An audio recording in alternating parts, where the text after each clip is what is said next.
our news in this episode. We are sitting here with Rob Paulsen. Thank you so much for joining us. My pleasure, sweetie. Nice to see you again. It's always a pleasure to see you. Now, the last time we talked, the new series did not hit the air yet. We were talking about give it a chance, everyone. And it now hit the air and it's gone skyrocket. Is it bigger than you expected? Yes. I think I was just saying a bit ago, based on the number of conventions I've done and traveling around the world this year, I could argue that it's as big as the original, and it got there really quickly.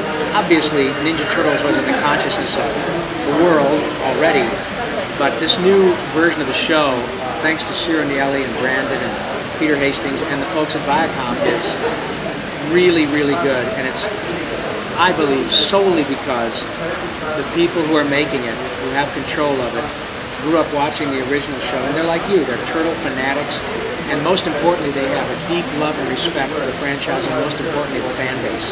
They really respect the fans. Have you done any other characters on the new series besides for Donatello? No, actually, I think I've just done Donnie. There are a couple of times when Donnie, there's an episode coming up this season where he freaks out and kind of he gets slipped some sort of potion and freaks out into an evil Donnie, but no, nothing that no. As a matter of fact, in the original show, I did a couple of different characters, Zach and one of the neutrinos or something. You worked with as a Channel 6 character in the first episode. You did a lot in the original. Yeah, but that's different with this series. Yeah, this one they pretty much got me doing Donatello, which is great. They bring that, and they bring I also really assume Raphael has been inside. That's right. Raphael's shown up one episode already where we do a nod to the original show with the original voice cast, and I think the audience really dug that. So I think we'll be doing that some more. One of the biggest changes they've given Donatello is his crush on April O'Neil. Totally, man. I got a chick. It's great. I have an interspecies romance, and I suppose, yeah, maybe a felony. Who cares? It's really cool, and the beautiful and supremely gifted Mae Whitman plays April. April is now a contemporary. She's not a Channel 6 reporter. She's now one of us. That is to say, she's our age. And so, yeah, we have this crush on each other, which is kind of cool. Now, Casey Jones, played by Josh Peck, is in the mix, so there's a love triangle, and it adds a whole new dimension to the show that the audience really loves. And we have a huge sort of female audience who gets a real charge out of the romantic aspect of it. I'm really excited about that. There is also a big change coming up for season 3, which is airing very, very soon. One of the big changes coming up is Leonardo's voice is not going to be Jason Biggs anymore. Right. Jason was the voice for the first almost two seasons, and Jason got really busy with working on Orange is the New Black, which has become a really big hit on Netflix. So he was not able to kind of play both sides of the coin. So he's going to have to devote his time to Orange is the New Black, and we wish him all the best. He's a great guy. I love you, buddy. But we've been very fortunate. So the new voice of Leonardo, starting in season 3, is Seth Green. And Seth is an icon to himself. Between Robot Chicken and Family Guy, everybody knows and loves Seth Green. So we're really glad to have him. So now Leonardo will be Seth, I'll be Donatello, Greg Sipes will be Mikey, and the beautiful Sean Astin will be Raphael. So it's pretty cool. With the voice change, is it very noticeable with Seth Green? Yeah, I mean, you can certainly tell that it's a different voice, but Seth is such a terrific actor that nobody's going to have any trouble buying it. And they both bring their own spin to the show and their own talents to the character, and that is not unusual. Things like that happen. Sometimes it's a long time where you have 3 or 4 different Mickey Mouses over the years. Well, in the original series, it was when you left. We had a new Raphael in the last season. Right, and people love that show too. So I'm not concerned about it at all. Seth is a terrific actor. Jason is a terrific actor, and the show is in great hands. They know what they're doing, and I think the proof is in the pudding.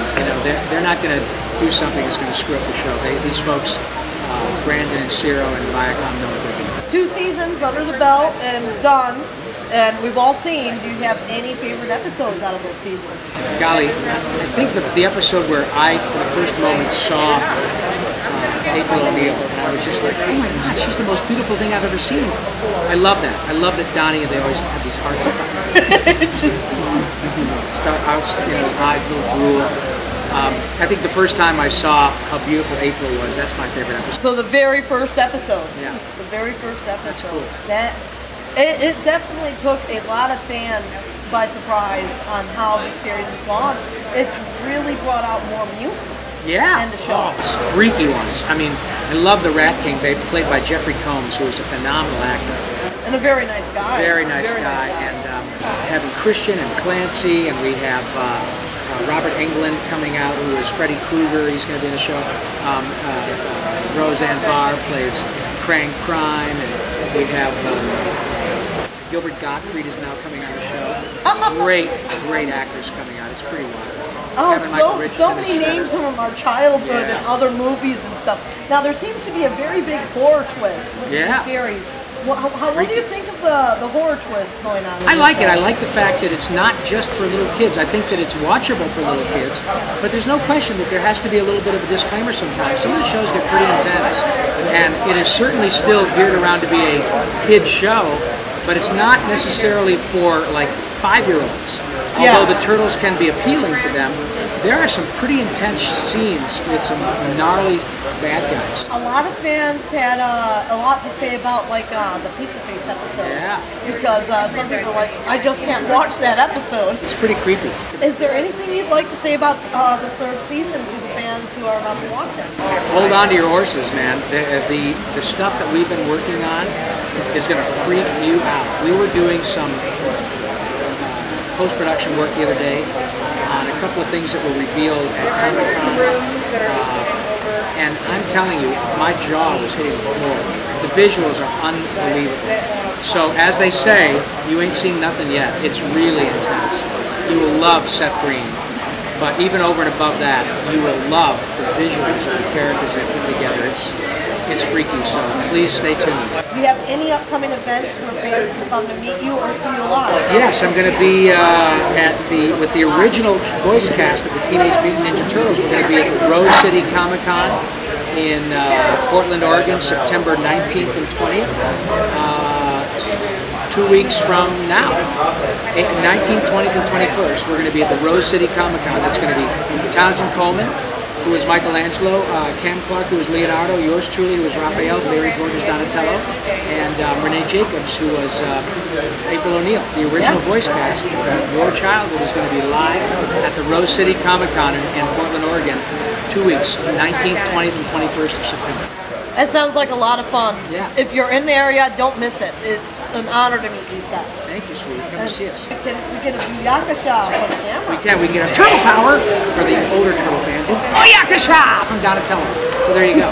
Okay. Thank you. We'll catch you guys next time here on Cowabunga Corner. Thank you. Cowabunga!